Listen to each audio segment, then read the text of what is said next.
Madame Celue Doe-Addo. Welcome. Thank you. How is life going? Life is beautiful. You're back home, back in Liberia. How is it like? How has it been since you got here? It's been everything that I've ever dreamt of. It's been very emotional, very happy in Grand Gedeh County. And then on our way back from Grand Gedeh County, we stopped in Celue, so I got to see beautiful Liberia County. And then we made our way back. So just getting to see the interior, like Liberia is so green. When me and my cousin Connie were like, oh my gosh, it's so green and beautiful. It's so fresh, and it's just we're just taken away by the beauty of Liberia. Is it your first time back in many years? Yes, first time back in 35 years. Oh wow. Okay. Now tell us first of all, who is Celue Doe-Addo? Okay, Celue Doe-Addo. I am the proud daughter of former President Celue Doe, and my mother is Grand Gedeh. She was from Bomi in Cape Town County. Okay, I see where the Yatta name comes from. Yes, that's where Yatta comes from. Okay. Tell us about your childhood. Did you live with your father? Yes. When I was about, I want to say around 3 years old, my dad approached my mom and her family and said, you know, Jenna, I'm a big man. Anything can happen to me at any time. I need my family to know my daughter. He really said that? He did. My mother told me everything. I need my family to know my daughter. Previously, you know, he had introduced me to the family when I was born, but he wanted me to now permanently live, because I would always come for weekends, and then he would, when I was much younger, always come and visit me, and then later on, my sister were 18 months apart. He was already president? He was already president. Okay. Which year were you born? A lady never tells her age. Oh, well, sorry. I get that. So just know. But, you know, yeah. But just know that I was at the mansion for a lot of things, for the inauguration and all that stuff. So I was young, very young, but I remember I hold on to these memories. So I grew up in the mansion, starting from 3 to 4, going with my siblings to J.J. Roberts United Methodist School, which I have fond memories of. And I started there, nursery school, have wonderful memories of enjoying life at the mansion with my siblings. You know, it was 10 of us children that lived there. 10 of us that lived in the mansion. And, you know, I remember playing in the back. We called it the garden. That was like our outdoor time. We would always go outside and play in the garden. And then there was always times also being the football lover that my father was, the executive Lions, you know, playing. And that's when we'll meet former President George Weah, James Deba, and all those other, you know, wonderful football players that used to come. And I remember on Saturdays when, you know, Byron would play, him going around and asking all the kids, who you for? Who you for? Everybody was for Barul, except for my brother, Varney. He was always IE man. He was known as the IE man. And so it was your father, the president, going around asking you people? Yes, it was very joyful. Like, you know, the man you can't play when it comes to his football business. It brought him so much joy. And growing up, we knew he loved football.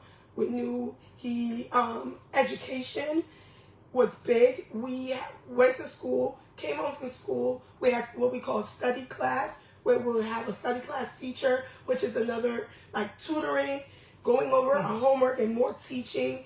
And usually when we would interact with him would be later on in the evenings when he will come to the kids' quarters. We used to live on the 8th floor, and then we started living on the 6th floor. And when I think there was like a fire or something, one of those earlier years, in the 80s, and then we moved from the 8th floor to the 6th floor. And so there was a fire in the 80s? Yeah. And when that fire happened, we had to go and live in Matadi, where the family home was prior to the mansion. So that was like one of the times where I really got to be, I feel more free, because we got to meet kids in the neighborhood, because living in the mansion as a president's child, you're very guarded, you're very protected. You know, there was neighborhoods and stuff behind the mansion, but we really didn't get to like play with other kids like that. But during that time period in Matadi, we got to see cousins, we got to see neighborhood kids, we got to play outside, and I remember that vividly. And, you know, I remember nighttime was when we would go to my father's residence, because, you know, the mansion, the kids' residence is at one end, and then the, you know, presidential suite is at the other end, and with the first lady's suite across from there. And so in the evening, we will go and sit, because, you know, yes, it was our father, but we had to be very proper and relaxed. Okay, let us explore that a bit. The kids' father relationship, the father who is the president. Did you approach him with the mindset that this is a president, so you were more formal, or you could just play with him like a dad, like, you know, regular father-daughter kind of stuff? Yeah, so we would have times where we would play. Our dad was, of course, he's a military man. He expects certain things. You know, we were well-trained kids. You know, we would like, you know, it's so crazy, because there are times when we want to do things, and then our siblings, we will each say one word, like, ba, can we, each kid, can we have, what's the place called? King Burger, or what, it was called King Burger. Yeah. So we were like, one person would not say the whole sentence, and we'll break it up, as, you know, and I remember that. And I remember, like, there are times we will disturb him, and we will knock on his door really hard, and then we'll run, and he will open the door and say, and, you know, like, you know, it was funny. It was fun. I think we're running, and we'll always be like messing with him, and he would take his slippers, and, you know, like the really soft bedroom slippers, and throw it. So we'll mess with him in that way. And there will be times when late night, he used to love, you know, I think it's like a known thing, he used to love being out late by himself, driving his own car. Oh. Yeah. People tell all the time, oh, I met the president one night late by himself, and then would drive his own car going places. That's how I guess he used to be able to really experience the country undercover as a, you know, as a normal person, and to just have that freedom at night, because during the day, I believe, you know, the president, everybody knows, but to just have that freedom to drive around in the city of Monrovia and just be normal. He used to do that, and then he would get my brother Junior. A lot of the times, you know, he would get Gio, and Gio would go with him in the car to drive around or get food. We always used to have like late night food, like kebab, like the different places. That's when I remember all that late night eating, and it didn't happen every night, but that's some of the key things that happened, like the fun memories, you know. This is the okay conversation. We're having one of the rarest moments you could imagine on radio. Having the daughter of former Liberian President Samuel Doe here. When did you leave Liberia? And you went where? Yes, so it was, I need to double check and look at my old passport. I believe it was possibly June of 1990. You know, by then, the war started 89, December, so maybe like 6 months into it. So, of course, things were getting really heated. And by that time, so the kids in the mansion were divided by the older 5 and the younger 5. The older 5 was already off at boarding school for years now. So it was the younger 5 because we were too young to go away. And I think we were like 9 and under, you know, at the time. The oldest being about 9 and the youngest being like a little baby. And I remember leaving that day, like vividly going to I remember even when we had to go get our passports done. I remember taking my passport I remember when I look at my passport picture, like some ruffled neck thing that I felt itched my neck. One of those little girly outfits. And I remember taking our passport pictures, getting our passport done. So even at that young age of 7, I knew passport. I knew what traveling out of the country was. My siblings lived out of the country, you know, so I knew that passport meant we're going somewhere. So on that day in June or whatever month it was, going to say bye to my dad on the 4th floor, you know, in the executive mansion, and just him hugging us, and it wasn't like a permanent bye. No one knew what, you know, what was going to happen. Like that was the last time. As a child close to your father, what did it feel like? Like you know, children are very in tune. Something felt different, and for me, as someone who's always been quite in tune with my feelings and just being able to sense when things are off, it felt like something, like it may be a while. I didn't know it was going to be never, but it felt like, okay, I knew we had to go. And then so it was, we said bye, you know, that we love him, we hugged him, he hugged us, and told us to be good and, you know, everything.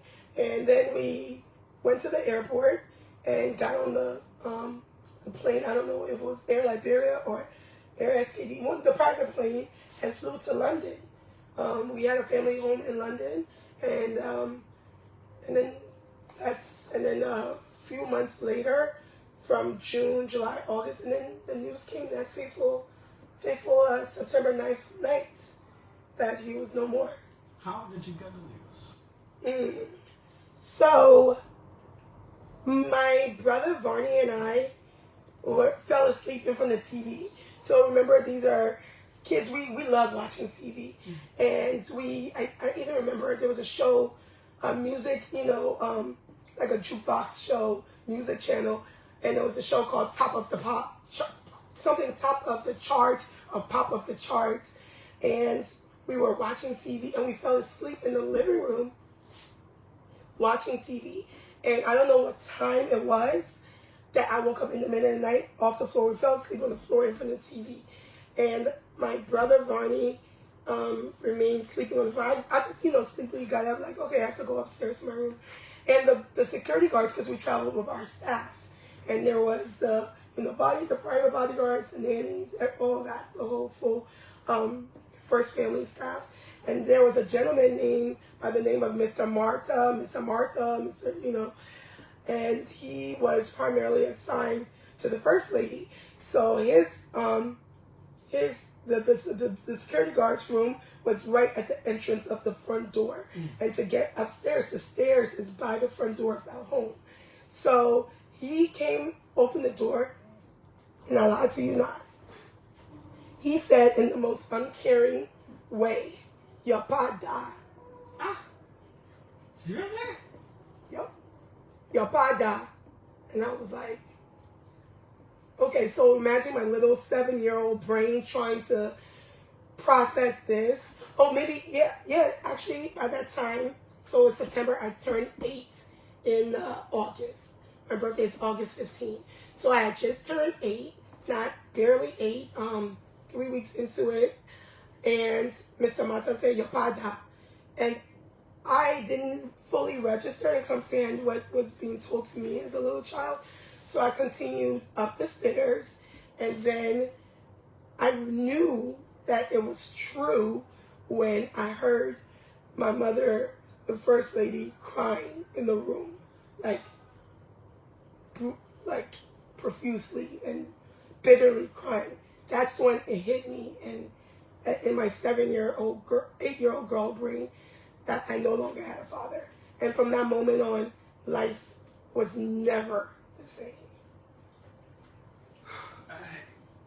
1, 2, 3 days after that news hit, how was your household like? Oh my gosh. We were, imagine this, because of course, you don't know who people really are until something happens to reveal.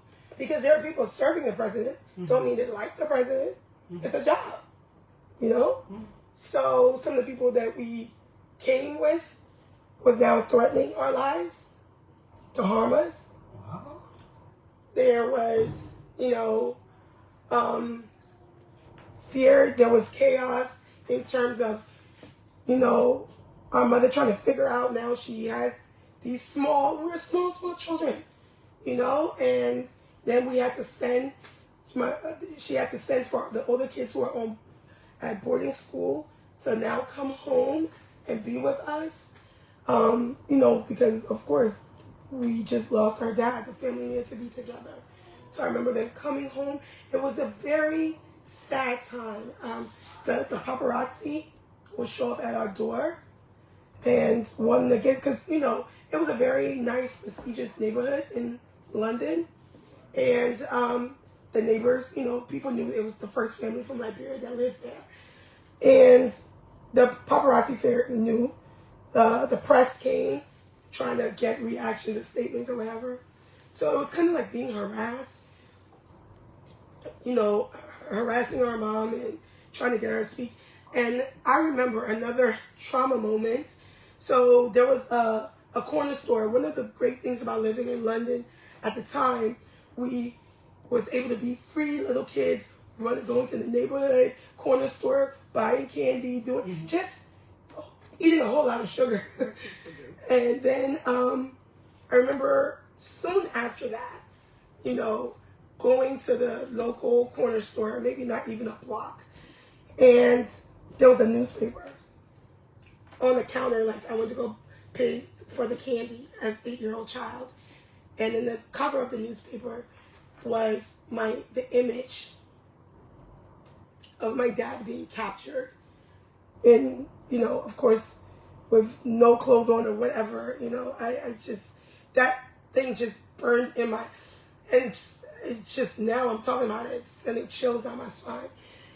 And the Indian guy who owned the store, he was like, "Daddy, right? Daddy." And I just paid for, me and my sibling paid for our stuff and just left. I don't think I ever said anything to nobody about that. But that was a haunting image that stayed with you forever. Forever. Huh? How were you, your family, able to move on from that? I think that everybody, especially, traditionally, African families, maybe it has gotten better now, especially in the diaspora, as we become mothers and parents ourselves. We try to implement to our kids the importance of expressing yourself and your feelings. I know I, as a child, never talked about any pain, any sadness, anything. It wasn't until I was a full-grown adult, in college, that I started to see. You had all of that in yeah, you just, it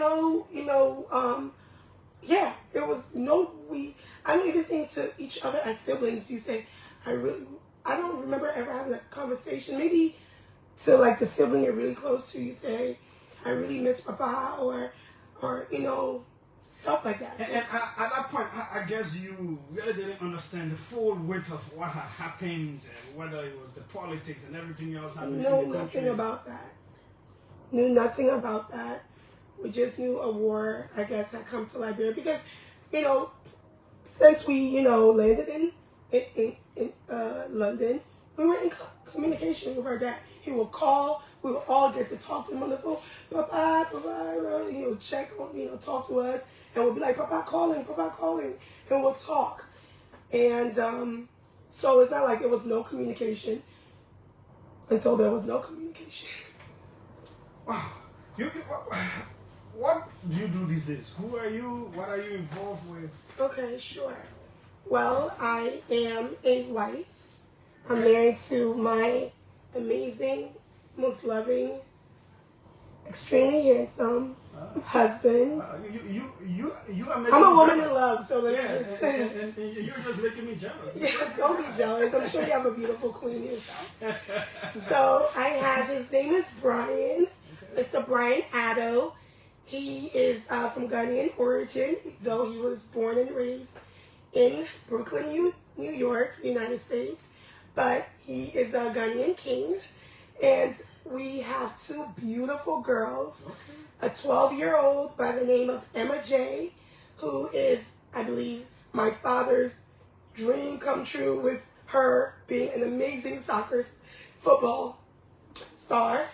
And we have a very feisty 5-year-old who we call the old lady because she acts like an old lady. Her name is Iman Jolie. And she's the fairy princess. Wow. And you can't get it twisted. She'll tell you, I am a princess. So I am a wife, a mother, I am a PhD student. Okay. At which university? At the American Graduate School in Paris. I live in Paris with my family.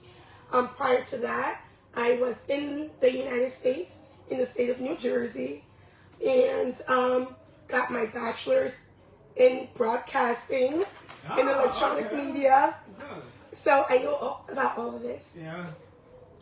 And I worked in communications, marketing, since I got my bachelor's, did my own thing. I freelanced, I made my own thing, which was great. I got to be creative. And then when I married my husband and became a mother, I took a time. I had the very fortunate privilege to not have to continue working because I could focus on motherhood. And it was a blessing and a privilege to pour everything. It was very healing. I believe my healing journey started when I became a mother.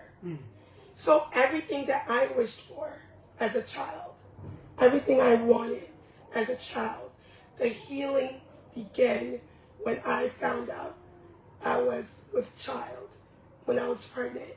All the love, all the care, everything. I say all the time that my daughter saved my life.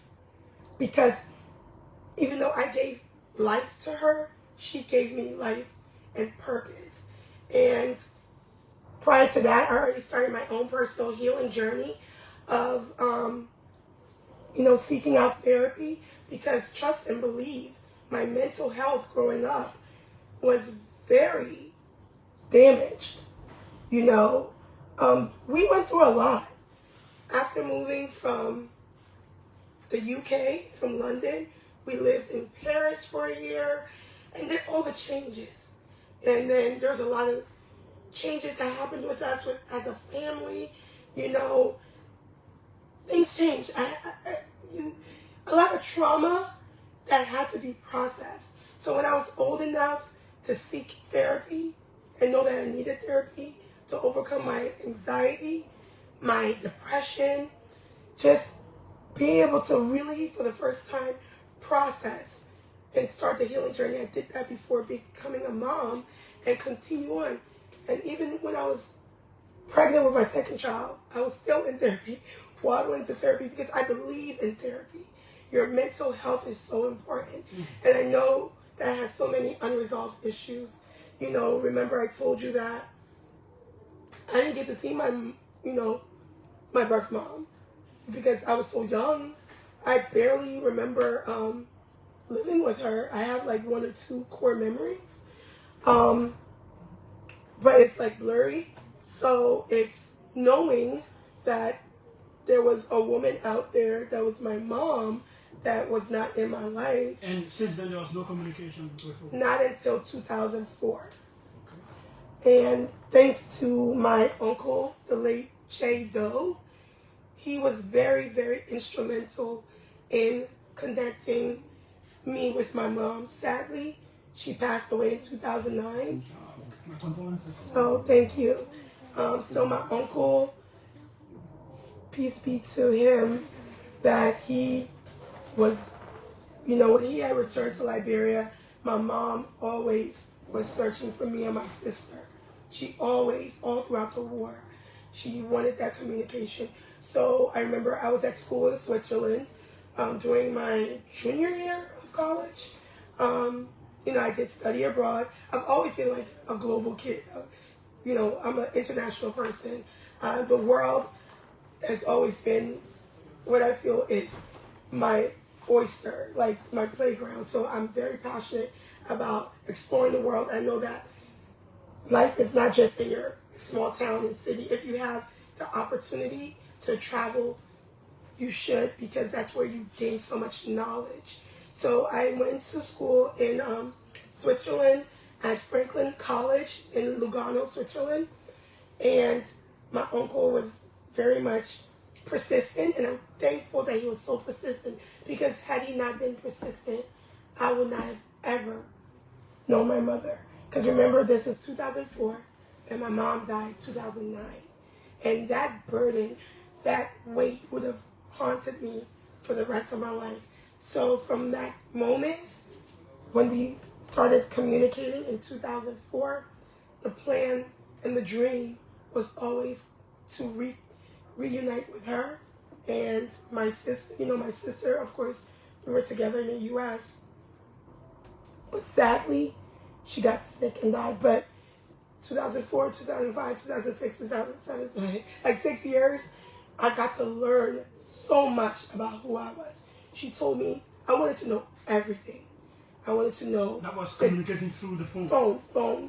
Yeah. And sending stuff back and forth. I would have family members coming to Liberia, and when family members were coming, I would send her pictures, all kinds. My mom, she was a beauty queen. Like, literally, she was a beauty queen at Canada when my dad met her. She was doing a queen contest when she went to the mansion to go ask for a sponsorship. And she told me, this is her words. My father told her, "You're not winning, so why you doing it? Why you even trying?" She said, "I will win." What do you mean I'm not winning? He said, "You're not winning." I guess that was their version of flirting back then. You know, you were putting talk, and you were putting talk on the people's daughter, you know. So she told me everything. She told me from the time, this might be too much, but she was like, "Your father, the one who teach me life." I was like, and my mom's voice is raspy like mine. And she said, "He the one who showed me about life." And I was like, "Oh God, you know, too much." And so she said, because she was like maybe 19-year-old, 18 or something. I think she was 19 or 20 when she had me.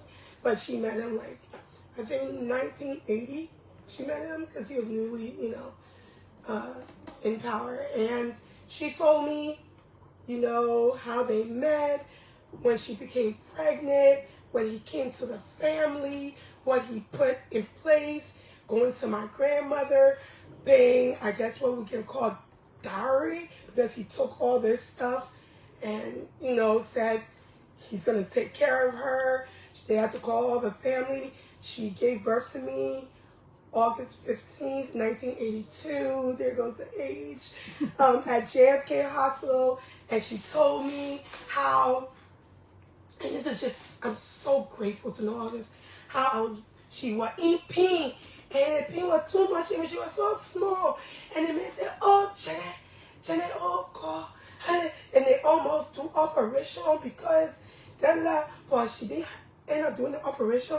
Then when my pa seen me, he said, "Hey, Janet, what happened her body? What they can't know that me? Hey, Janet, how can I bobo?" As if she was in charge if I was going to be girl or boy.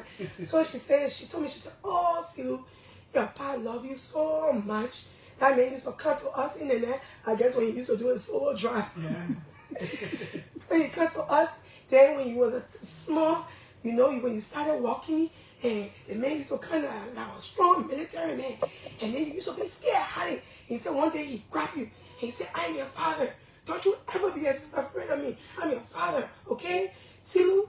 But let's correct. My mom gave me the birth name Yata, because I was named after my grandmother. You think grandma would let, poor president would let somebody put different name on top of his crying? He gave me Celue. Celue means lying words. La talk. What are you talking about? So lies. So anything you hear about me that they lying on me, that's Celue. So lies. La talk. Don't listen to them. Okay. So he picked the right name for me. Shout out to the haters. Like, I'm just playing. I'm just joking. I like to joke. Yeah.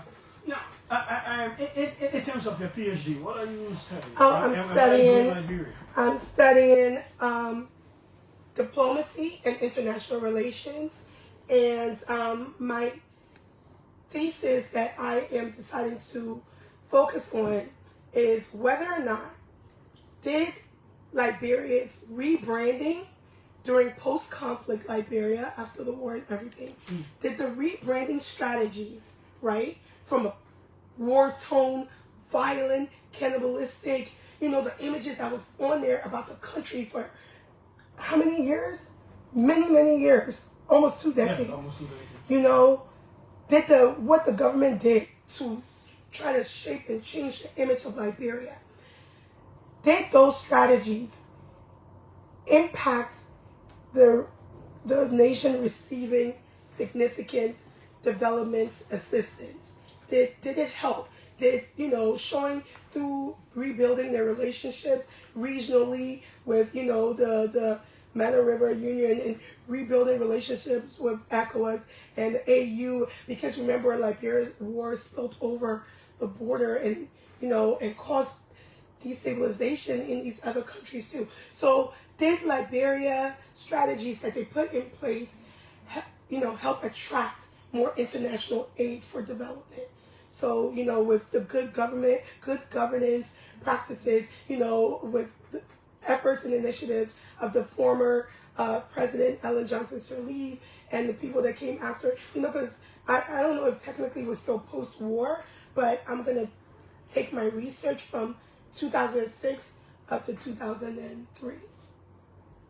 So, You mean from 2006 to... From the first election that happened since the war. That is to 2023? So, yeah, to bring it, so I'm focusing on that. Okay. Yeah. Now, your background, is it in relation to your PhD or? Yeah, it's everything. So I have been passionately, deeply wanting to come to Liberia. When I tell you I would have these dreams, Julius, that felt so real that I was in Liberia. It felt so real that I was in Liberia and wake up and feel so sad because it wasn't true. The desire for home. I know it's different for everybody. There's people who left this country and never want to come back. Don't even think about Liberia. Don't even care, what happens here.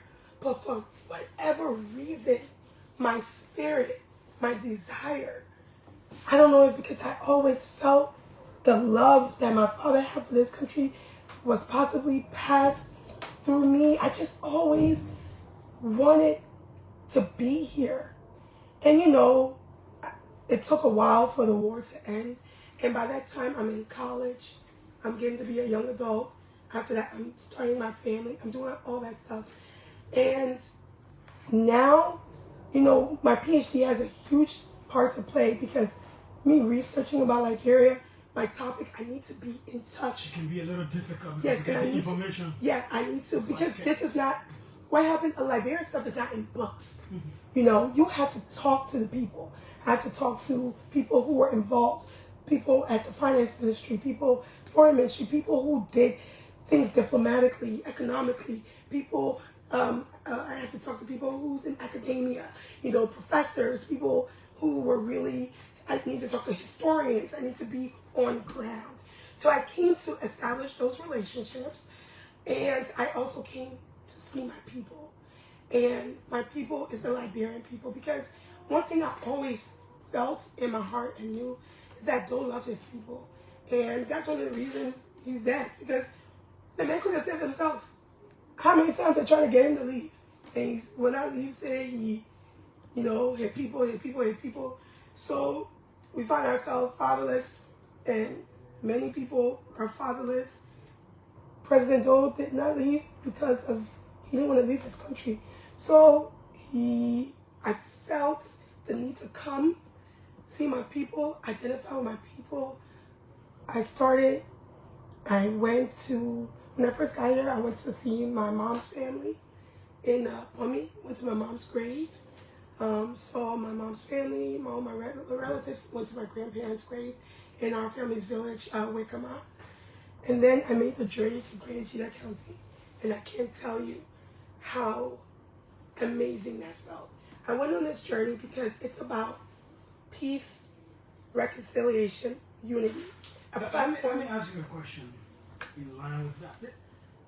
did you hold anything against anybody in your heart over the father's passing?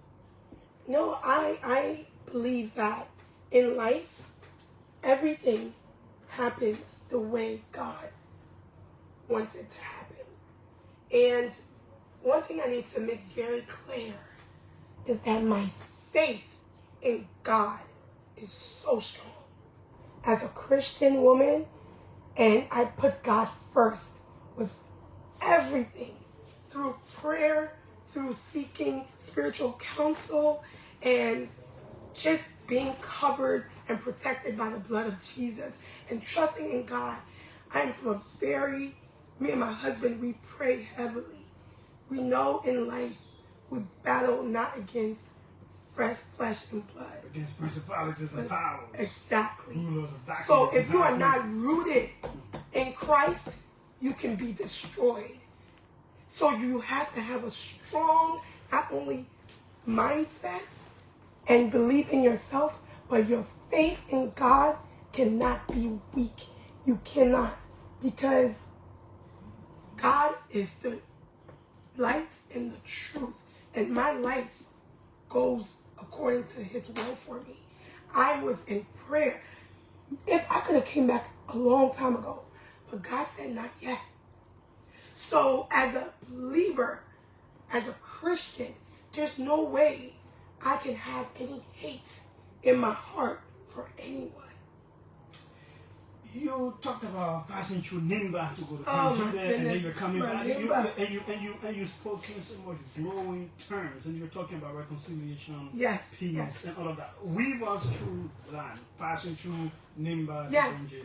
Before I come to that, let me tell you, since I believe 2011, 2012, since stepping into I guess what you could say, out of the shadows into the spotlight and trying to have a voice and say, okay, let me speak out about some things in regard to Liberia.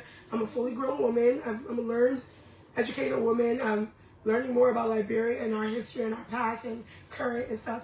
I became very active in the diaspora, and and with the support and encouragement from people that the wife of late General Kwangwa, Miss Tala Kwangwa, forging a beautiful relationship with her and learning so much historically, her explaining to me what happened in 1985 and what led to that. And our dad's foundation, when we launched it, it was about reconciliation. So reconciliation from the part of the Doe family has always been our thing. And the records are there.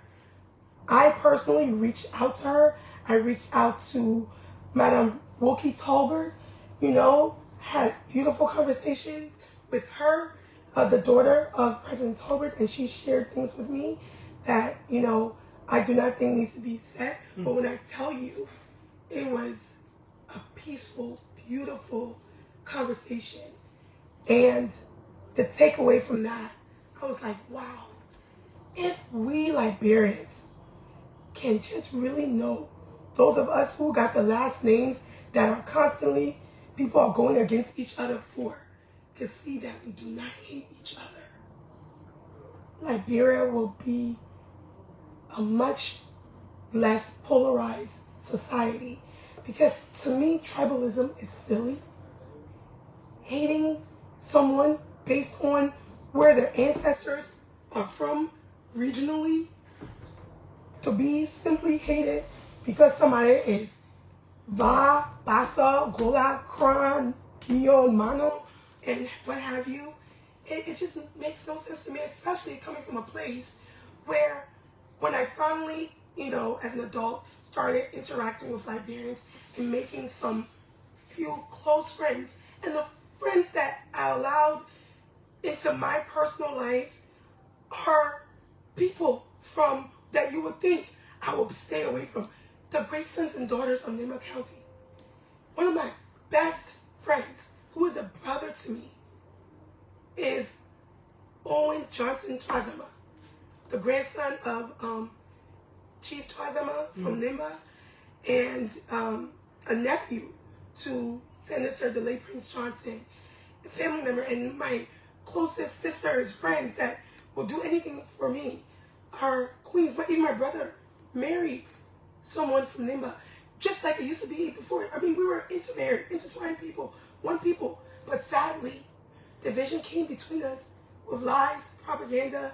Unfortunately, these things happen in politics that lead to war.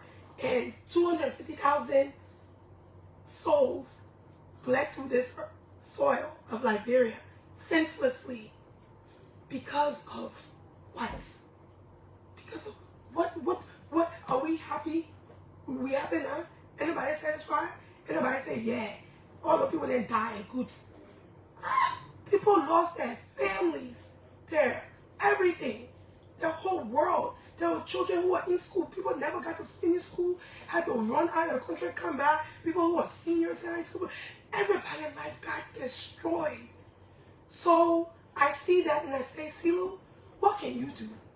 You Celue Doe-Addo, you have a voice. What can you do? What good can you do to help your country? President JFK said, ask not what your country can do for you, but what can you do for your country? Mm-hmm. So being someone I feel, I'm highly intelligent, I'm emotionally intelligent, I'm an intellectual, so I sit and think, but Celue, you don't hate nobody. You see what people are doing on social media? You know, back then in 2012, 2011, on Facebook, that was war zone, because that's when a lot of Liberians started being on social media. I was in college back when Facebook, it was only for us college students. So I saw the transition as more people, adults, and it was restricted age too. And I saw how social media started to change, primarily Facebook, because that's what primarily Liberians use all around. And I saw the hate in the discussing Liberia, the TMZ Liberia, this one Liberia. Oh, you put some picture up that wall, cussing, they putting a video up. Hey, kid, man, die, oh, something die. Now they tear it, cut it, do this. All the things. I used to have to go through my Facebook with one eye like that because you never know. The image of your pa, dead, laying, body will be there. People will just, one thing is so sad, and I think it comes from the trauma of war, people who have gone through war, they're desensitized to dead body people. We Liberian people will choke somebody dead body, picture instantly, not caring who seeing it, who, somebody got shot, somebody, we like to share violent, brutal images. So I started being about peace. And for me, my primary, because I knew historically, Nimba County and Grand Gedeh. I started doing speaking engagements, talking about unity, peace, the various organizations of different tribes in the diaspora in the U.S. I would be invited to come to speaking, things all the time as a guest speaker. And I always spoke about peace, reconciliation. I received numerous awards from organizations, the Encyclopedia Ma Chiefdom organization would fly me, I would fly out to North Carolina to engage them, go to Atlanta, Georgia, and they just saw, and they were like, wow. Celue Doe-Addo talking about she won, unified, Grand Gedeh and Nimba, and I just saw the difference it made.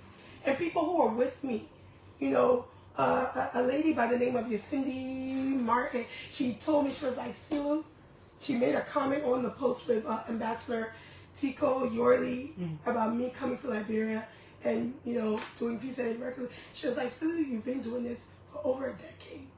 I said, yes. Not just 19. The records are there. The videos, the pictures, there's people who know. So I've been very vocal, very active. And then when the opportunity came and I spoke to my ambassador living in Paris, we have this brilliance. And I even told President Block, I thank you when I met him the other day. Oh, have you mentioned that? Oh, yes, I did. Okay. I told him, thank you for sending us such a dynamic ambassador in France. I mean, I couldn't ask for anybody more motivated to see change and to see great things happen for Liberia, not just internationally in France, but also on the ground. So I told him about my trip. I told him how I plan to go to Grand Gedeh. He said, then I have to see what I can do to make sure you go see your family people, your people in Nimba. I was like, thank you. He made the necessary connections. You know, he was very instrumental up until when I got here and I couldn't reach certain people. He called, and the reception I got in Nimba when I came with Mr. What's the guy's name? Peter. Got me. Sorry, Uncle Peter. Sorry if you're listening to this. But the county development officer. Officer of administration. I love him. He's so great. He organized the elder council. So you were able to hear about those groups? Oh my gosh. You have to see the video. And we talked.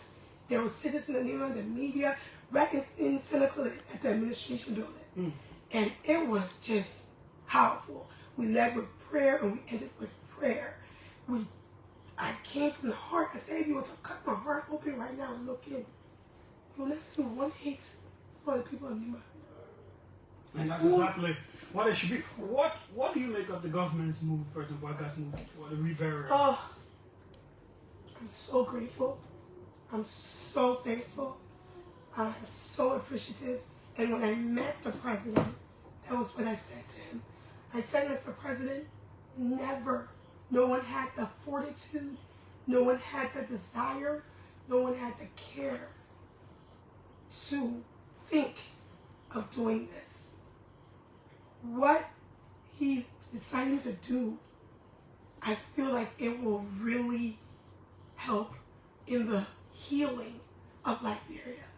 And to lay these two presidents to rest properly, giving them these state funerals and honoring them. It's a brilliant, and from someone with an international background, this is such brilliant PR for Liberia. Because everyone knows about the Liberian War, that Liberians did this to each other. So underneath the Black administration, for him to do such a thing, it's so powerful. It says a lot about who he is as a man and as a human being and as a father. Because he knows healing has to be done in his country. And this is one of the first true ways that has ever happened. So I am so happy. And he has told me he wants me to play a significant role, you know, put me in touch with the necessary individuals, and the communications have started. And, you know, I wish everybody well who was involved in the process, so we can honor these two presidents to bring closure to the people of Liberia. How's your family? Is your mother here? First lady? No, she's not in Liberia. Oh, okay. Yeah. Good. Well, I think you have a tight schedule. You have to go to the lines. Yes. You can use the headphone there. Okay. Let's hear from Liberians. Do you remember any friends from childhood from Liberia? So at JJ Roberts, I had a best friend. We used to cry at the end of the day when it was time to go home because we didn't want to leave each other. And we reunited a couple of years ago in Atlanta, Georgia. Her name was Ngozi Anichukwu. And shout out to Anichukwu. She was my very best friend in the world. And so Anichukwu, and then there was Celue Doe. Cecil, I texted him when I was flying in, but he was flying to the States on that Monday. So I got here on the Friday, he was flying out. So, but this is not going to be the only time I'm here. Next time I'm here, I'm going to see you, Cecil, okay? Okay. Good. 777-700-995, 555-995-995, the numbers to call. We're hosting Celue Doe-Addo. You say the name so well. Yata. The wife of the Prince Charming. Oh, yes. Mr. Addo himself. Let's go to the lines and hear the love of my life. Because the okay conversation is right here. Welcome. Let's hear you. How are you? I'm fine. This is Abenigo Nino. I'm from Go ahead. Let me apply for your show. This is me and me as well.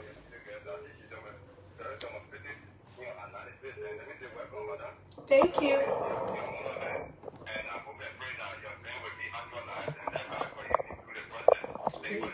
Okay, thanks so kindly. Let's come on this side. Welcome. Let's hear you. Yes.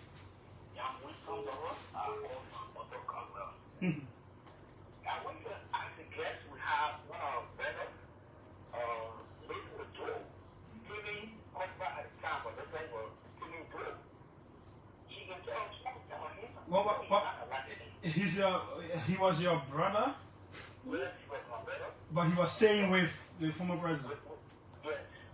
Okay. Okay. Okay. Thanks so kindly. This person says, I write to welcome the lady in studio back home. I humbly urge her to encourage all of her siblings to come home and join hands in the developmental process of our country. Though their father is gone, but his good legacy still lives on. Ernest Bailey says that. This person says, please ask her if she knows or knew one of her uncles, John Julu, who used to live shoes factory. We were living in that house and her father used to go there. Okay. This person says, good evening to you and your guests. Thanks for the show. Now I understand how politicians are during crisis. Please ask the guest if she could apologize to families who were badly treated by her dad during the civil conflict. Okay, let's see who's here on this international line. Welcome, let's hear you. Yes, go ahead.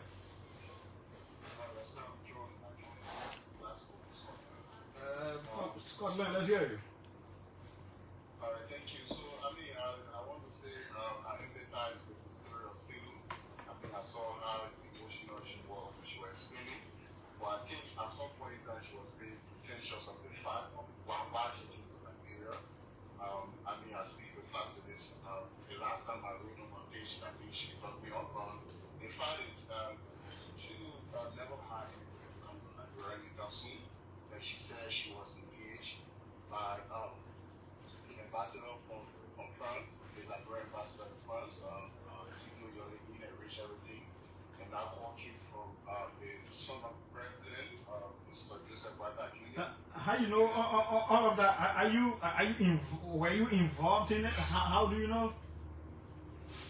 I know, and I No, because I know months to her coming over. I know someone put her in touch with me, and the discussion with her was about her PhD thing, and I told her that if she came to the country, I needed to interview her. I am saying months before she could come. So no, but what is your issue really? Hello?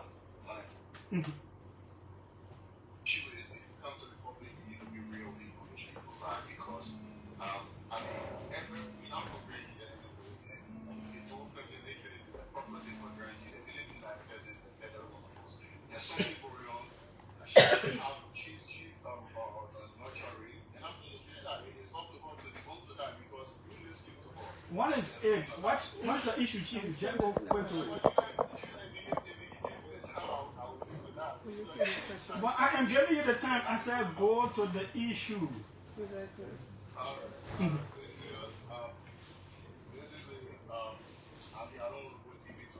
Oh. No, but you have spoken for more than 2 minutes now. What is your real issue with her? What is your real issue?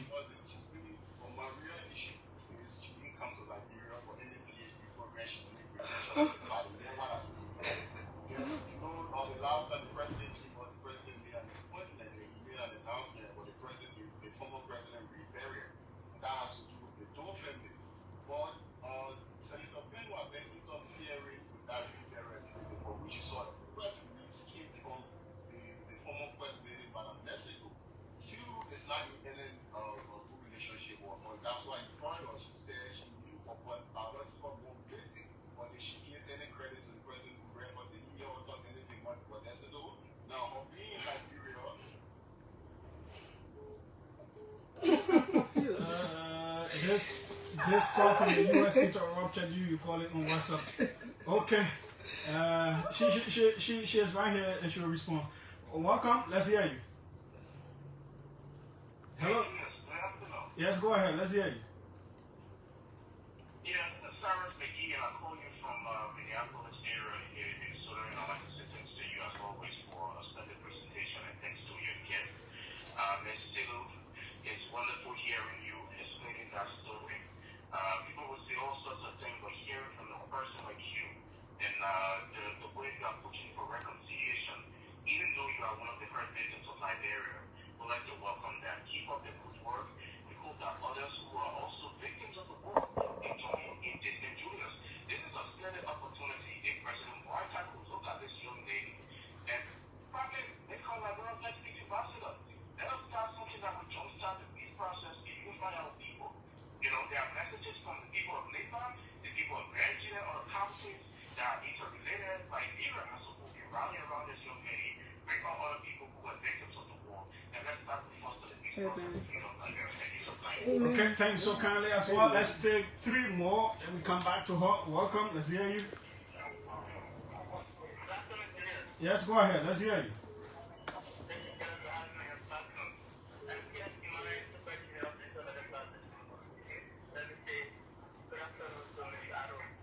Good afternoon.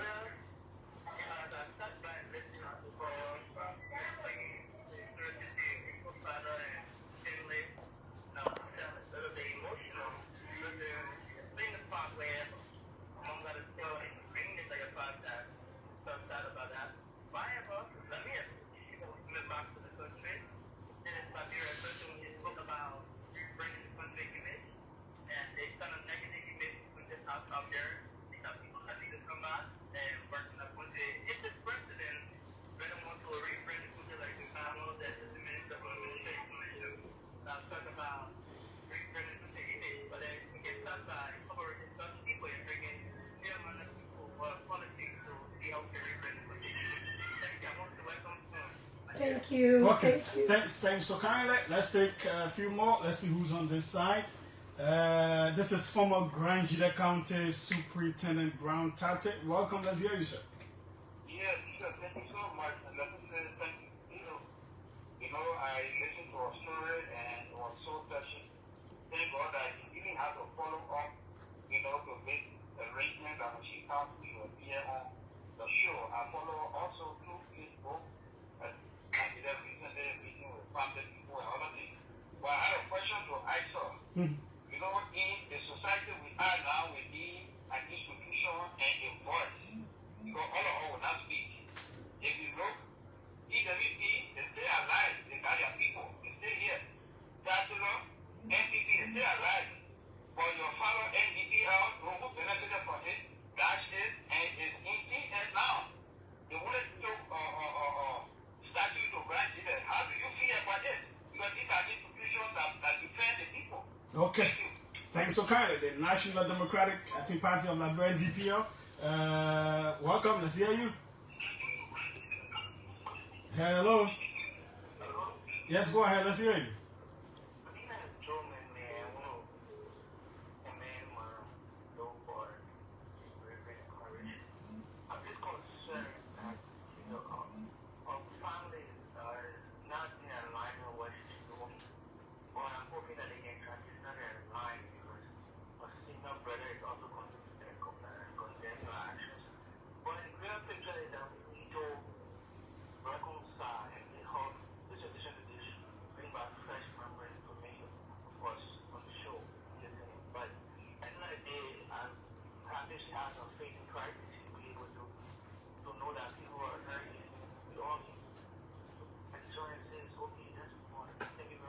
Okay, thanks so kindly. This final one, welcome. Let's hear you. Yeah? Mm-hmm. Go ahead, man.